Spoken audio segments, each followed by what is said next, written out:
পেছনে দেখতে পাচ্ছ শ্রীকৃষ্ণের দ্বারকা নগরীতে চলে এসেছে। এটি বারাসাতে নবপল্লী আমরা সবাই ক্লাবে তৈরি হয়েছে। চলো ভিতরে যাওয়া যাক। 2025 সালে নবপল্লী আমরা সবাই ক্লাবের থিম হলো শ্রীকৃষ্ণের দ্বারকা নগরী। মা কালী আর কৃষ্ণ একসাথে, কৃষ্ণ কালী রূপে বিরাজমান।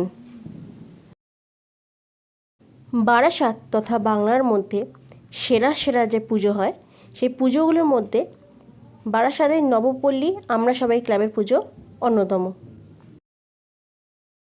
2025 সালে নবপল্লী আমরা সবাই ক্লাব নবমতম বর্ষে পদার্পণ করেছে।